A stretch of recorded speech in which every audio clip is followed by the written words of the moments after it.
Alright, this says select all of the relations that represent a function. So here we're going to look at sets of ordered pairs, graphs, and tables. And we're going to determine in each of those representations, how do we tell if something is a function. So remember, in order for a relation to be a function, each input can only have one output. So our inputs are our x values, and our outputs are our y values. So each x value or each input can only be matched with one y value or one output. So we're going to start by looking at our ordered pairs here. Again, just by reading the question, this is a select all, which means there's going to be more than one correct answer, or there could be more than one correct answer. So once we find a function, we don't just want to stop. We need to check every option. So when we have an ordered pair, remember the first coordinate is our x coordinate and the second number is our y coordinate. So when we're looking at sets of ordered pairs, in order to determine if something is a function, we want to look and see if we have any duplicate inputs or any ordered pairs that have the same x value. So if we look at our first one here, we can see that two of our ordered pairs have an input of 7. We need to focus on those numbers, those sets of ordered pairs, when we're determining if this is a function. So in order for this to be a function, each input can only have one output. That means the input of 7 can only be matched with one output. In this ordered pair, 7 outputs 4. And in our very next ordered pair, the input of 7 gives us an output of 8. So that's how we know this is not a function. So this is not one that you would select. Now let's look at our second set of ordered pairs. Again, you want to focus on your x values first. Do you have any inputs that repeat? So if we go through, here are x values 0, 3, 6, 9, 15. So we don't have any repeating x values, so we know this is automatically a function, because each input is only matched to one output. We don't have any repeating inputs. We're going to take that same kind of thought into consideration when we're looking at the tables. So again, for a relation to be a function, each input can only have one output. Your x's are your inputs, your y's are your outputs. So let's look here. When x is 0, we get an output of -3. When x is 4, we get an output of -3. When x is 7, we get an output of -3. That is a function. So all of our inputs have the same output. That's okay. That's allowed. Think of a vending machine and 3 slots in that vending machine are filled with Doritos. So if you press button 0, you can predict you're going to get Doritos out. If you press button 4, you can predict you're going to get Doritos out. If you press button 7, you can predict you're going to get Doritos out. That's perfectly okay. That is a function. Each input can only have one output. Well, the input of 0 only has one output. The input of 4 only has one output. The input of 7 only has one output. We can predict what we're going to get out each time we input 0, 4, or 7. This table, we look, all of our x values are 4. So we do have repeating inputs. So in order for this to be a function, every time we input 4, we need to get the same value out. And in this table, you can see that's not the case. The first time we input 4, we get an output of 5. The second time we input 4, we get an output of 8. And the third time we input 4, we get an output of 0. So think of this as a vending machine and you're pressing the button number 4. The first time you press it, you get Oreos. The second time you press it, you get Fritos. And the third time you press it, you get salt and vinegar chips. You get 3 different things. We cannot predict the output when our input is 4, which means this is not a function. Now we're going to look at our graphs, and remember to tell if something is a function by looking at a graph, we need to use what we call the vertical line test. So the vertical line test is if you take a vertical line, remember a vertical line goes up and down, and you place it anywhere on the graph. In order for it to be a function, that vertical line can only hit the graph at one point. So like if you look here, if our vertical line's here, we only intersect the graph once. We moved over here. Oops, I moved the whole graph. Everywhere we put this vertical line on the graph, it's only intersecting the graph at one point at a time. That means this is a function. It passes the vertical line test. So I'm going to put a little check mark here. we would select this one. If this green line passed through the graph twice, at 2 points at one time, it would not be a function. We would fail the vertical line test. All right, down here we have another graph, and this one is a little tricky because, again, we need to use the vertical line test. So, if we put our vertical line here, we need to see if our graph is only intersecting that vertical line one time. And it's kind of hard when you have these curved lines that are going up, up, up, up, up, up, up, up, up, and you can't tell if they're going to turn out to be straight. They will not. So those lines are, the ends of this graph are going to stay curved.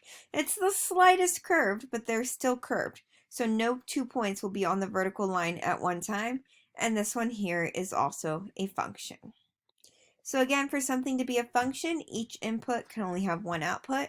And this is a state test release question, so it's important that you know how to determine if something is a function, giving all three of these representations, using a graph, a table, and sets of ordered pairs. All right, this next question here says complete the first table so that f of x is a function. Complete the second table so that g of x is not a function.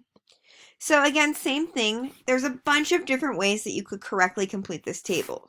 But all you had to do was make it so that f of x is a function. So that means in this table, each input could only have one output. So if we said -1, our output was 7, then we wanted to put 2 and get an output of -8, and then we wanted to say 6 had an output of 5. Each input here only has one output. That's perfect. We've completed it. It is a function. Another example of how you could complete it, you could say -1 gives an output of -8. And then down here where you have an output of -8, you could say, well, I know this is a function, so my input there would have to be -1. And then my output of 6, my input of 6 could output any number I want, so 14. That would also be another way to make this a function, because even though -1 is a repeating input, it matches up with the same output. Every time we input -1 here, we know we're going to get -8 out. And again, there are a bunch of different ways you could have correctly completed that, but it all comes back to each input can only have one output. So if you have a repeating x value, it needs to match up with the same y value every time it shows up in the table. And remember f of x here, that's function notation. F of x is our output. It replaces the y value when we use function notation. Now the problem says complete the second table so that g of x is not a function. So remember, g of x is your y value. That's function notation. So if we want to make this so that g of x is not a function, that means we need to have a repeating input that is not matched up to the same output. So again, a few different ways you can do this. Here, I have an input of -1. I could say it gives an output of 4. And then here, I could say an input of -1 gives an output of -8.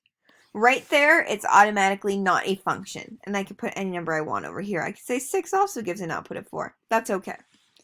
So what makes this not a function is when one input has two different outputs. Another way we could have done this is we could have made this a 6 here, so that we have two inputs of 6, and now we just need to make them have different outputs. So here 6 output -8.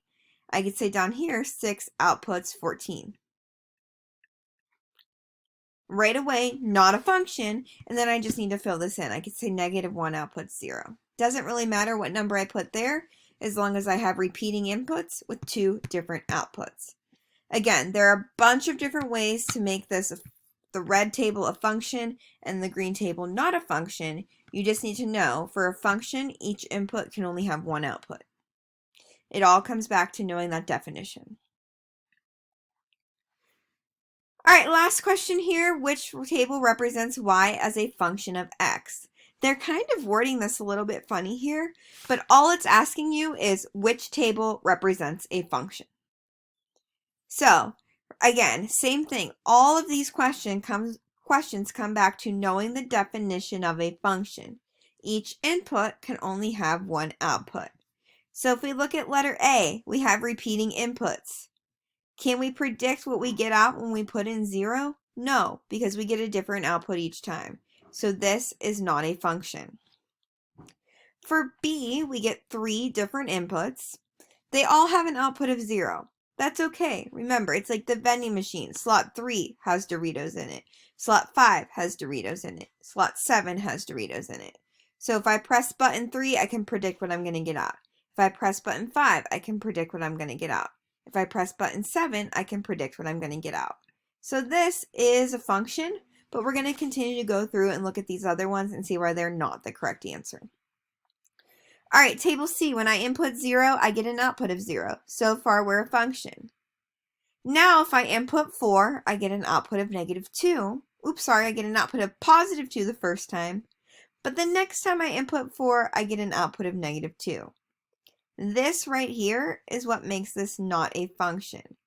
The input of 4 has 2 different outputs. That's not allowed, so this is not a function. Similar here in letter D. When X is my input, I get an output of 0. Oh, sorry, when I input 1, I get an output of 0. That's okay. But down here, look, when I input 9, again, I get 2 different outputs. First, I get -3, and then I get 3. That is not allowed in a function, because remember, by the definition of a function, each input can only have one output.